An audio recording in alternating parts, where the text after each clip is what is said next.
Hey, Fitness Pro, Health Coach, this is just for you. I'm going to be here today with 6 more ways to increase your fitness sales this season. Now, no matter what season you're listening in, it's going to work. But this season, as I do it live, is the end of what we've all called Thanksgiving week, or fondly for you and I, perhaps Black Friday week. So if you're listening and it is live, there's a couple things going on in the Black Friday event at Flipping 50 and Fitness Marketing Mastery. And those are two basically sister companies.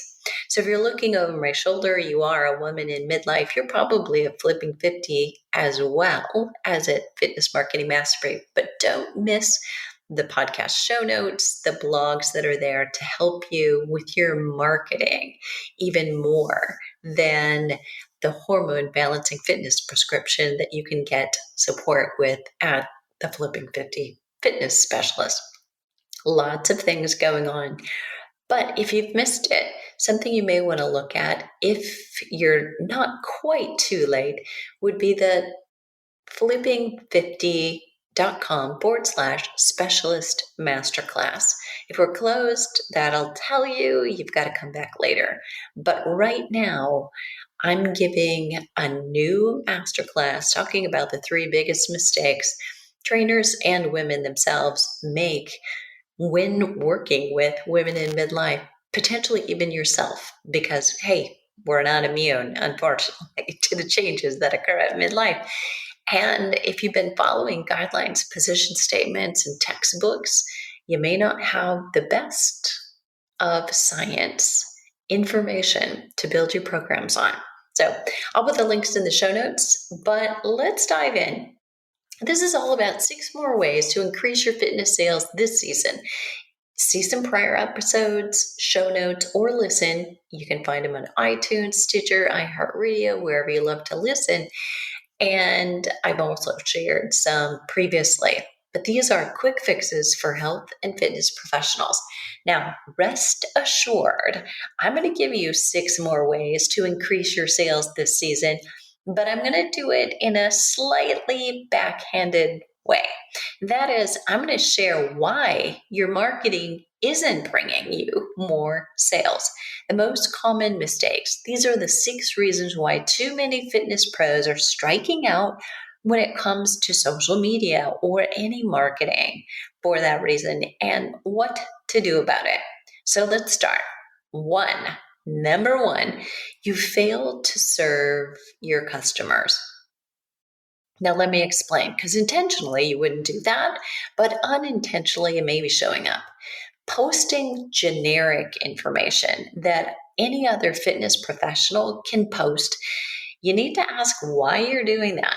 There are currently about 375,000 trainers in the US alone, and let's just say those are the only ones registered and known. You and I know it's happening far more than that. So let's keep in mind, no one is restricted to training with a trainer locally anymore, which is really important. I've worked with clients in Italy, Trinidad, the UK, Australia, as well as all over the United States, continental and otherwise, in the last 8 years. Personal training is expected to grow by 39%. And that is the number of trainers, not necessarily the number of clients. Now, what's happened during the pandemic? Big chains, medium and small ones, are losing 2 to 5 trainers at a time right now because there are not enough clients to go around and there aren't enough members coming back in. That doesn't mean they'll all be successful with their online businesses, but there is a good chance there's even more competition. Because let's face it, when those 2 to 5 trainers are working under the umbrella of another gym, an entity that's getting them clients, feeding them clients, they're not actively marketing as hard themselves. If they leave, they will be. That's more competition. So the fact is, however, 9 out of 10 fitness businesses still fail, on or offline. Most still treat it like a hobby. So if you're not willing to leave a full-time job and make this work, it's a hobby still for you. Love you, but that's the truth. A part of you does not believe you can do it. Part of you does not believe you can replace the income you're making now or do better or want to do the work to make it work. And that, by the way, is okay. If your definition of success is that this is a side gig, totally okay. I just want you to know it and call it that. If your definition of success is just doing it part-time, I'll say it again, it's totally okay. Be sure, though, not to compare yourself to someone who does this for a living, for profit, and has intentions of growing and scaling. That would be so frustrating for you. Either way, be the unique one serving the niche that you serve better than anyone else. Get press, get partners, get wise on the social media strategies, and then use them every time to distinguish you from everyone else. All right, number 2. The second reason trainers and health coaches fail is that they fail to identify how prospects are thinking or feeling before they start to create content. Posts that are about random health habits for the holidays are still pretty generic commodities. You'd have to say, yes, it's timely, it's relevant to right now, but is it really targeted at your specific demographic? What deeper layer can you provide that shows understanding of exactly what emotions your customer has during the holidays? Are the emotions of excitement and desire to toss abandon to usual health habits, to have pleasure? Is it fear of gaining weight, losing control? Is it a depressing time due to the emotions of holidays past or recent losses? You can't know how to help them if you don't focus on what they feel and what they think at this moment. You also can't create a post so inclusive that you target someone who's depressed and someone who's loving the holidays and excited at this time of year at the same time. You can't possibly do that in a single post. So in that case, you'd be doing it again, trying to serve everyone all the time. That level of marketing forgets what really works, and that is targeting one individual. The third mistake is not tracking results. Whatever results you are getting, however you might think they're dismal right now, you gotta know what it is. You have to know what works and you have to toss the rest. What are the results of your digital ads? How much visits or how many visits to a landing page? How much traffic, basically, did you get from unique visitors and how many sales? You have to track conversion rates on social. How many website clicks from your posts? How much engagement matters too. But if all you're looking at is lots of people liked it or lots of people saw your video, for me, that's not enough. I'm not out to win a popularity contest. I want to see that what I'm doing is triggering people to say, who is this person? Do I need to know her? Where's the website? What is she doing there that I need to know about? And if I don't have actions like that, I know I've got to change the game and change what I'm saying or the images I'm using in my posts. So if you're not moving them off your social to your email list, what's the point? Email is where you nurture and sell. Those are the people interested in real help and real support. The fourth mistake is not making it a part of a whole relationship with you. So ideally, you want to bring them back to, say, your next blog, and you want to drop hints like that. At the end, in my next post, I'll be sharing blah, blah, blah. Or you also want to say, in my recent post, if you read that one, this is totally going to make sense. Now, it might be okay, but as long as you're here and you want to get the full depth out of content today, you may want to go back and scan this first.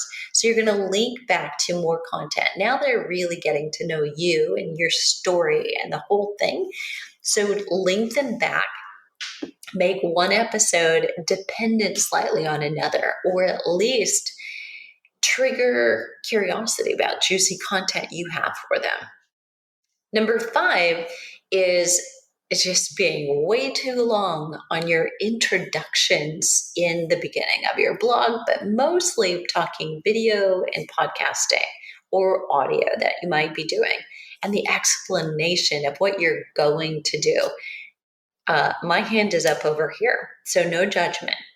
When I first started, my introduction was probably three or 4 minutes. Not kidding you. And right now, our listeners, our viewers have the attention span of a guppy, like 7 seconds.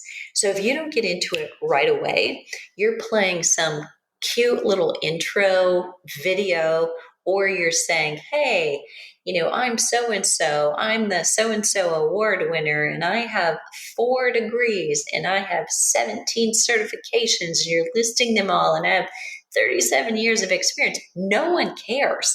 Not yet, anyway. Those who do care, because you give them what they wanted to solve the problem they were looking for an answer to right away, and it's clearly delivered in messaging they understand, they will stick around to find out, okay, should I really listen to this person and why, right? Who is this? So do that last. Say, hey, I'm Deborah Atkinson. I'm the founder of Flipping 50. Here's what I'm going to tell you right now. And do it.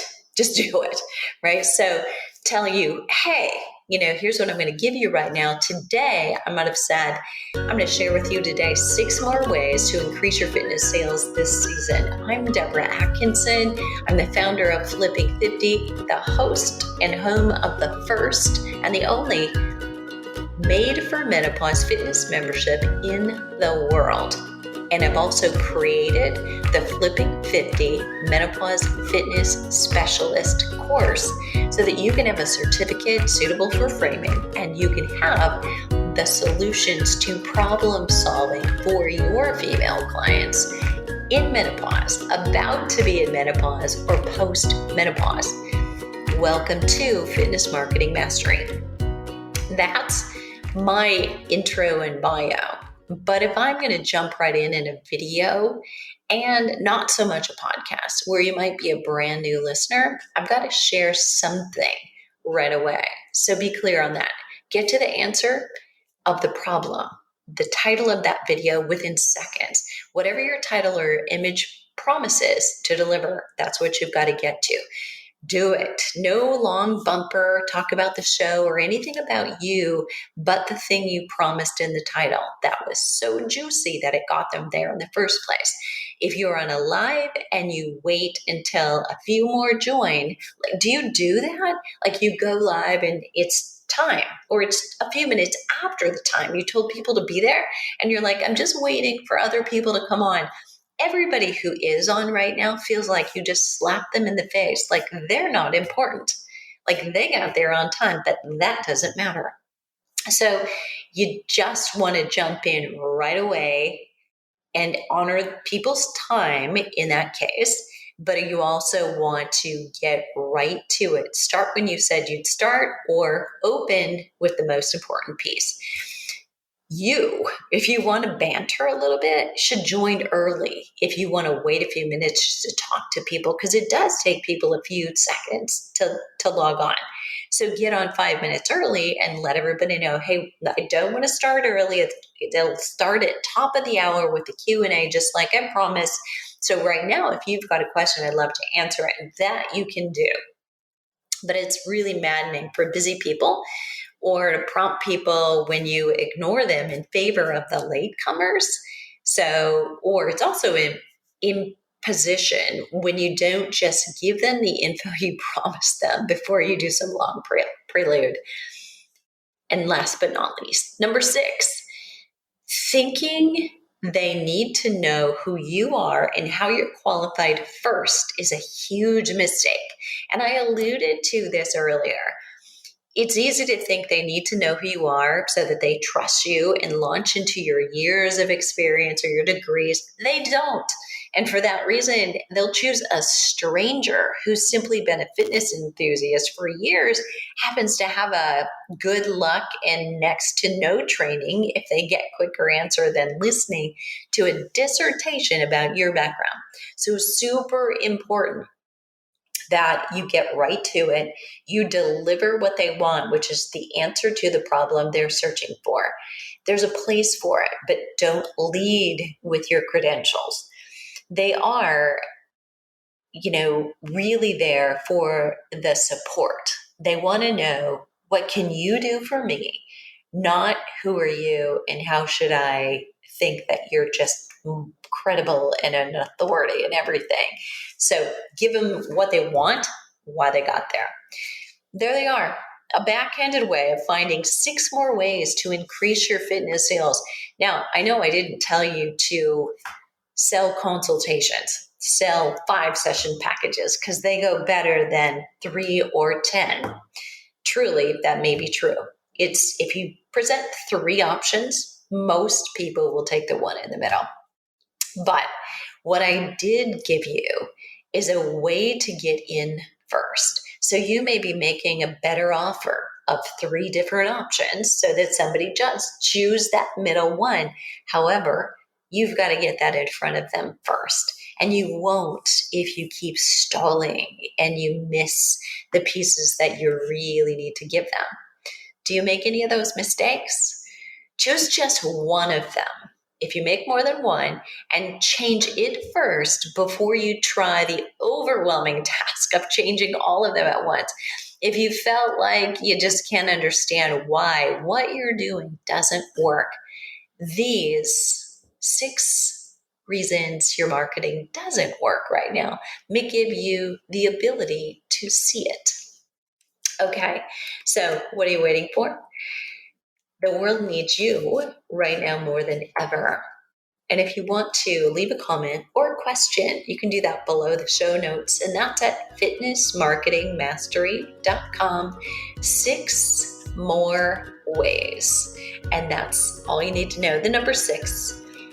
And you'll get the tips for 6 more ways, plus the links I mentioned earlier about the Flipping 50 Menopause Fitness Specialist on sale for Black Friday, and the Specialist Masterclass if you're really more interested in getting support with sales and marketing and making sure that people can find you, making sure they join your email list, and making sure they ultimately buy something from you. 2022 should be your year. I'll see you on the flip side.